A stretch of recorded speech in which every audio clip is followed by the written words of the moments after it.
Hi hello नमस्कार मित्रांनो, स्वागत आहे तुमचं नीर ॲग्रो फार्म आमच्या यूट्यूब चॅनलवरती. पुन्हा आपण आलो होतो एका नवीन व्हिडिओसोबत आणि नवीन मुद्द्यासोबत. तर मित्रांनो, आपला आजचा मुद्दा फक्त आणि फक्त आपल्या फार्मबद्दल असणार आहे. नीर ॲग्रो फार्म, जो आपल्या यूट्यूब चॅनलचं नाव देखील आहे आणि आपल्या फार्मचं पण नाव देखील तेच आहे.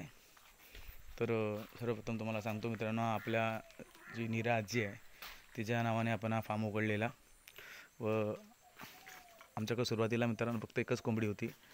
तर आपण एक विचार केला की सध्याला मित्रांनो आपल्याकडे एवढे काय चलन नव्हतं, आपल्याकडे जे पैसे येण्याचे साधन कमी झालेले. तर मित्रांनो आपण विचार केला की जर आपल्याकडे दोनच कोंबड्या आहेत आणि मित्रांनो आपल्या घरात पहिल्यापासून खूप कोंबड्या होतात, तर आपण मोठ्या स्केलवरती हा व्यवसाय का नाही करू शकत. तर विचार केला आणि मित्रांनो, आणि ती एक कोंबडी, आणि मी बाजारात गेलो आणि एक नवीन कोंबडा आणलेला.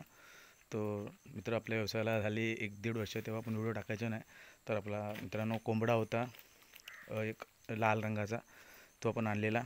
आणि आपली जी अ, एक म्हातारी कोंबडी आहे तिचा आपण एक सेपरेट शॉर्टमध्ये व्हिडिओ टाकलेला आहे. गालाकाटू कोंबडी आहे मित्रांनो, ती मानकापी अशी कोंबडी आहे काळ्या रंगाची.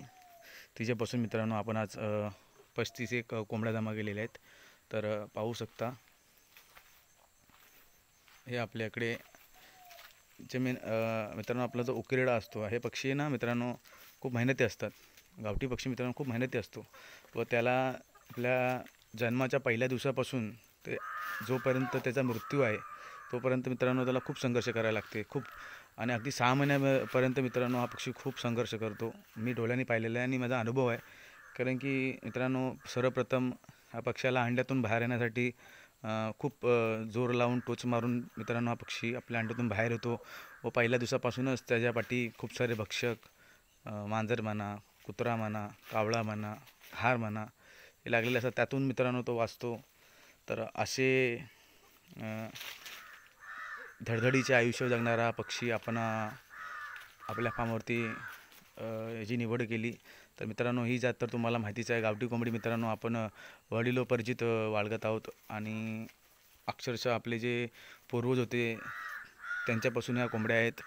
तर वेळेनुसार मित्रांनो आपण पाहिलं आहे की आपल्या ज्या गावठी गायी होत्या त्या आता कुठं दिसत नाहीत, खूप कमी झालेल्या आहेत. आमच्या कोकणात तर मित्रांनो अगदी कमी प्रमाणात दिसतात. तर त्यामागचं कारण मित्रांनो असं आहे की आपण जर्सी गायी आणल्या व ज्या जर्सी डॉक्टरकडून आपल्या ज्या गावठी गायी आहेत त्यांना जर्सीचं इंजेक्शन मारून घेतले. त्यातून आपली जी मूळची जी आपली गावठी गाय होती तिचा जो अंश होता तो नष्ट करून टाकला मित्रांनो. तसंच आपल्या ह्या गावठी कोंबडीसोबत देखील होत आहे. तर मित्रांनो हा आपला मोठा मुद्दा होता, आपला चॅनल आणि आपला फार्म उघडण्याचा. तर आपण मित्रांनो पाहतो की एक ब्रॉयलर कोंबडी जिचं आयुष्य एका पिंजऱ्यामध्ये सुरू होते आणि त्या पिंजऱ्यात त्याचं आयुष्य संपते. तसं त्या विपरीत मित्रांनो आपली जी गावठी कोंबडी असते ती सुरुवातीपासून आपले फ्री रेंज आपण पारंपरिकरित्या कुक्कुटपालन करतो. आणि त्या मित्रांनो त्याचप्रमाणे माझ्या मताने तर मित्रांनो गावठी कोंबडी तशीच बाळगली जाते आणि मी तशीच म्हणजे त्यांना तुम्ही बंद करून बाळगू शकतच नाहीत. तर त्याचप्रमाणे मित्रांनो आपली गावठी कोंबडी बाळगली जाते. तर मित्रांनो जशी आपली गावठी गाय आपल्या कोकणातून गायब झाली, तसे मित्रांनो आपली गावठी कोंबडी आपल्या कोकणातून गायब होता कामा नये मित्रांनो. म्हणून आपला एक छोटासा एक वाटचाल आहे की कुठेतरी आपली जी गावठी कोंबडी आहे ती कुठेतरी तिचे अंश कुठेतरी टिकून राहावे. आणि मित्रांनो आता तुम्ही कुठे 100 गावी फिरलात तर मित्रांनो तुम्हाला एक देखील गावठी कोंबडी भेटणार नाही.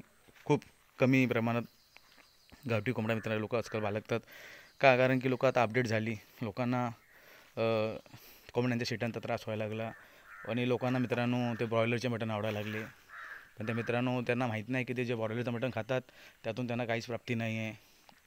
त्यातून मित्रांनो म्हणजे काहीच त्यांना भेटत नाही. ना कुठला प्रथिने भेटतात, ना कुठले विटॅमिन्स, ना प्रोटीन मित्रांनो काहीच भेटत नाही. फक्त ते चवीसाठी खातात आणि आपल्या शरीराला एका आजाराकडे ओढत आहेत. त्या विपरीत मित्रांनो आपण हा हेतू बाळगतो की आपला जो फार्म आहे तो फक्त आणि फक्त लोकांना शुद्ध 100% शुद्ध आहार देण्यामागे एक मोठा कारण असला पाहिजे मित्रांनो. असं आहे की कोंबडी आहे ना तो एक आहाराचा समावेश आहे. कोंबडीचा एक आहारामध्ये समावेश आहे मित्रांनो. त्याचे अंडे म्हणा, मांस म्हणा समावेश आहे. आणि तो मित्रांनो शुद्ध असला पाहिजे. कुठलाही आहार असू द्या मित्रांनो, तो शुद्ध असला पाहिजे. तर हाच हेतू बाळगून आम्ही अस्सल गावठी कुक्कुटपालन निवडला. आणि मित्रांनो आपण करतो फ्री रेंज कुक्कुटपालन, म्हणजे मुक्त संचार कुक्कुटपालन. आपण अशी आपली कुठला कंपाऊंड नाही, अशी आपली कुठली जागा नाही आहे जिथे आपण अशा कोंबड्या आपल्या सोडलेल्या असतात. नाही मित्रांनो, असं काहीच नाही. आपण त्या कोंबड्या सकाळी लवकर उठतो व त्या सकाळी म्हणजे सोडून लावतो. दुपारच्या वेळेस मित्रांनो थोडे शक्यतो जे कोंबड्यांवरती हल्ले करणारे प्राणी आहेत ते जास्त जागरूक असतात, त्यामुळे त्यांना दुपारच्या वेळेस आपण डांबतो किंवा ढाकतो आणि संध्याकाळी परत उघडतो. आणि त्यांच्या आणि मित्रांनो सर्वात मेन मित्रांनो अशी गोष्ट आहे की जो कोंबडी आहे ना, हा पक्षी जातीतले प्राणी आहे. तर प्रत्येक पक्षाप्रमाणे तोही संध्याकाळ झाली की आपल्या घराकडे परत येतो. तर त्यांच्या पाठीवर जावं लागत नाही. फक्त कसं वॉच ठेवावा लागतो मित्रांनो, ध्यान ठेवावं लागतो. फक्त एवढंच आहे. अशा प्रकारे आपण हा नीरा ॲग्रो फार्ममध्ये आपण कुक्कुटपालन करतो. आपलं एक छोटंसं आणि साधारण परसबागेतील कुक्कुटपालन आहे मित्रांनो. त्याला तुम्ही प्रतिसाद द्या मित्रांनो. आपले काही व्ह्यूअर्स आहेत ते व्हिडिओ पाहतात पण आमच्या चॅनलला सबस्क्राईब करत नाही मित्रांनो. माझ्यासारखा एक गरीब शेतकऱ्याकडून मित्रांनो मला एक अपेक्षा आहे की तुम्ही माझे व्हिडिओ जर पाहत आहात तर आमच्या चॅनलला नक्की सबस्क्राईब करा मित्रांनो. आणि लाईक, शेअर, कमेंट देखील करा. आणि मित्रांनो आपण भविष्यात खूप व्हिडिओ नवीन टाकणार आहोत, आणखी खूप तुम्हाला माहिती देणार आहोत. त्यासाठी तर सुद्धा आम्हाला प्रतिसाद करा एवढे सांगतो. आणि हा व्हिडिओ इकडेच थांबवतो. Bye bye.